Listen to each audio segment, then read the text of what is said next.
My name's Alex Barron. What the hell happened to the Raptors last night? This is the first year that they've taken 7 days off from the All-Star break. No practice time.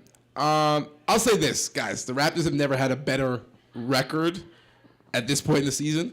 And I think with the Leafs being so bad and us starving for a winner, the Toronto Raptors have been put under an unfair microscope, I think.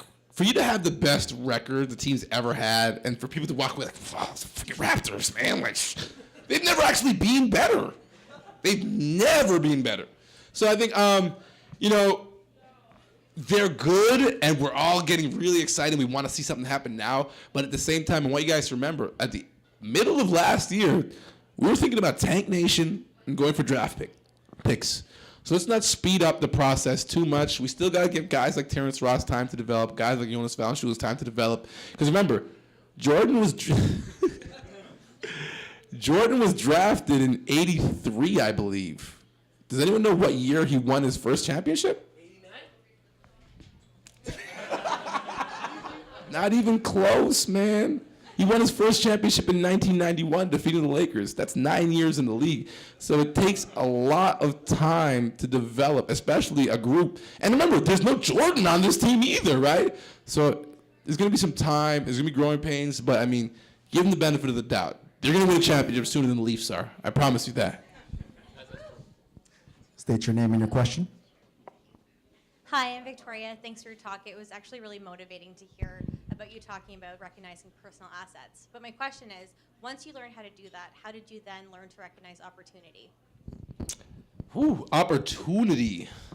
Well, first, I'm a very spiritual person, so to me, this entire realm of existence is the realm of opportunity. That's what it was all fabricated for. But that's neither here nor there.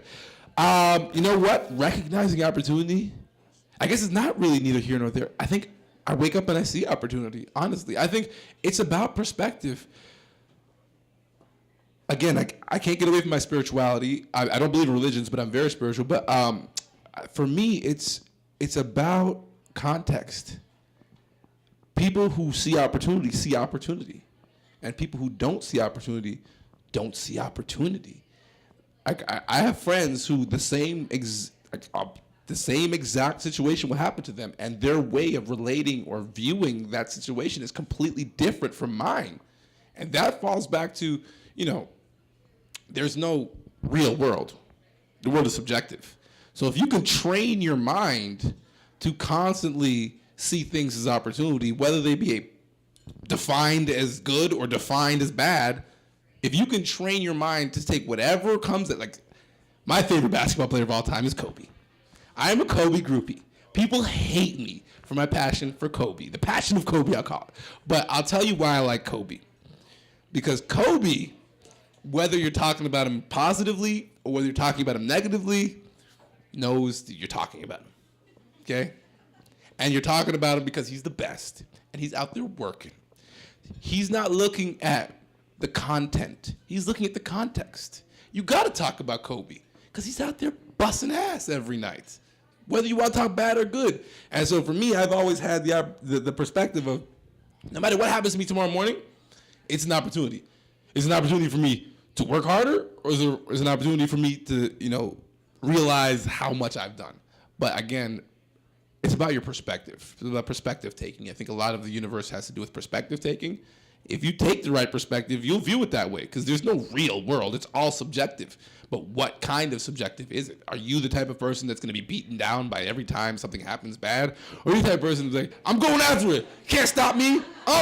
That's my attitude every day. Honestly, I listen to way too much rap. I'm way too aggressive. So, that's just how I feel. Awesome answers. State your name and your question. Go ahead and clap. Go ahead and clap for that one. Thank you. Thank you very much. State your name and your question. Hey, I'm Johnny. I thought your talk was awesome. I really identified with it. I'm on the same wavelength as you. And one of my favorite books is called Man's Search of Meaning. And the way that you describe some of the people. Who wrote that one? That's Viktor Frankl. Yeah, Victor. He wrote that in a concentration camp. That is the foremost important book when it comes to perspective taking. Viktor Frankl was in a concentration camp. Yeah. Surrounded by. You got me. I apologize. Go. Do your thing. Yeah, we'll talk after. But my point is, like, the way that you describe, people who don't do that, who don't look at their internal assets. He describes it as the existentialist vacuum, and I believe in everything you were saying. But I was having an argument with a buddy of mine, and he said, I've been thinking about this for about 6 years. He said, you know what? You need people to, pick up garbage, even though they don't want to be garbage men. Like, society needs certain roles. So what's your perspective on that? Like, a lot of people just simply cannot. They don't have the resources to live out their dream. And I also, like, as I get older, I notice a lot of my friends, colleagues, strangers, regardless of how hard they look inside of themselves, they can't really identify what their true passion is. So what would you say about that? I think that has a lot. First off, we got the Viktor Frankl book. Most important book ever written, honestly, when you think about what that caused afterwards. But let's get into it. I think that has a lot to do with the commercialization of life. Honestly, you talk about, people having a problem being a garbage man.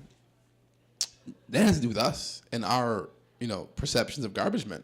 Why is being a garbage man something to be looked down upon?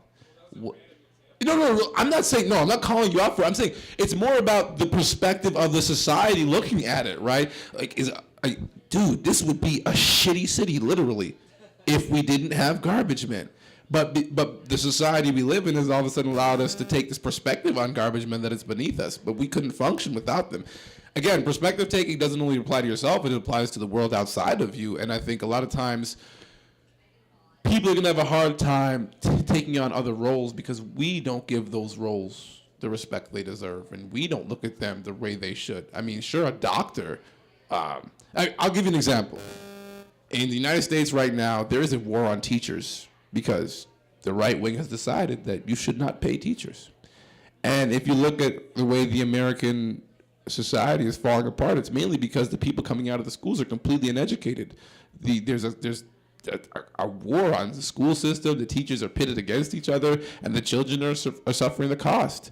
And it's because of the way we perceive teaching. They've taught a whole half of the country to have a perception of teachers as being people who are freeloading and taking taxpayers' money. And it's killing American society. They're like, 48th in the free world in education? That's crazy, right?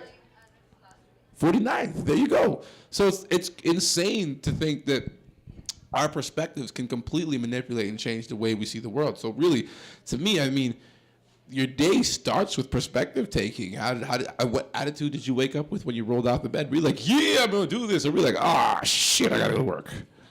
I mean, and that goes to everything. I think we've taken a very poor perspective on a lot of things in life and a lot of people. I think if you can change your own internal perspective, that's the most important thing. I think it starts with each one of us individually, just, changing the way we view the external world and the internal world too, personally. Fantastic. Round of applause for Akil Augustine.